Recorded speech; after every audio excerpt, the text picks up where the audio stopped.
But Mercy Hospital is a 389-bed community hospital, recognized consistently for excelling in service lines that are listed and really trying to advance clinical practice, evidence-based clinical practice. We also are very dedicated to implementing cutting-edge technology as soon as we can.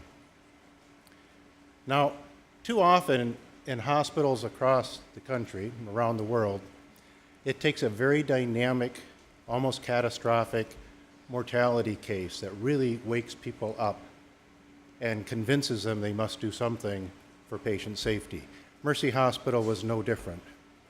And in investigating mortality at Mercy Hospital for the medical surgical population, we took out the hospice care, we took out the comfort care, and we looked at the patients that we really did not expect to have this outcome. And what we found was 91% of the rapid response and code sheet documentation had the patient was found unresponsive in their documentation, 91%. And we believe that we were doing things in a very safe manner. Our vital sign assessment was probably much like you have at your institutions. We checked the patient upon admission, Q half hour times 2, Q hour times 2, Q 2 hours times 2, Q 4 hour for duration of stay. And we thought that was adequate. But what happened was there's a gap in surveillance between those checks. Even during the most frequent part of the checks being done, we still had mortality.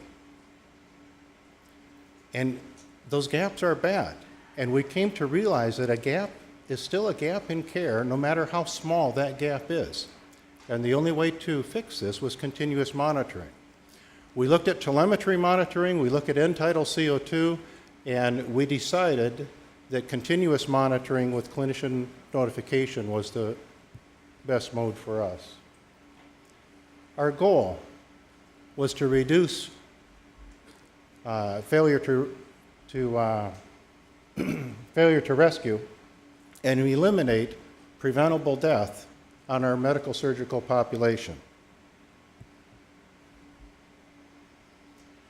So looking at the action plan from the number one goal of failure to rescue and the information that we have already published from Dartmouth, we use that to refine our approach.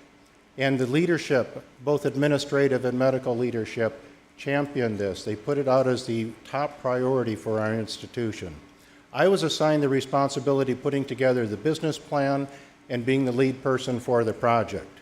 I'm a respiratory therapist. Oximetry for every bed in the hospital is the only vision I can come up with.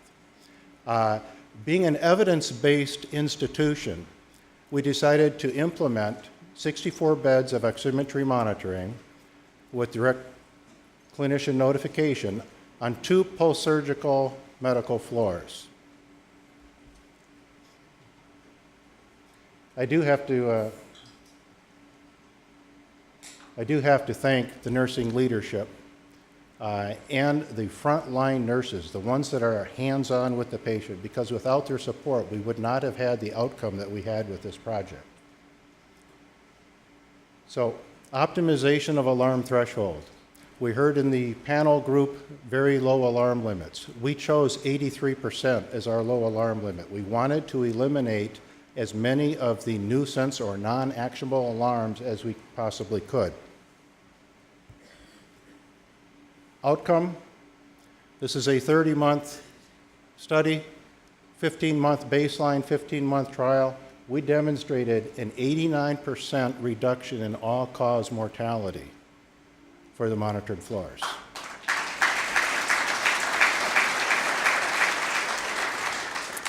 Looking at that data, we're projecting that to date we've avoided 10 deaths.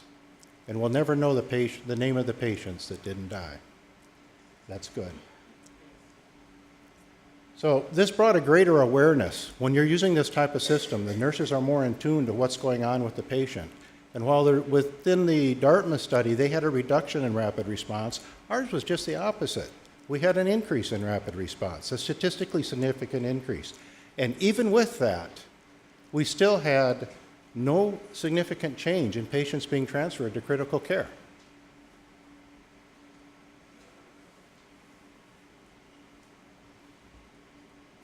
So going forward, the administrative and medical teams have agreed that there's a significant impact in improving patient safety through the continued monitoring.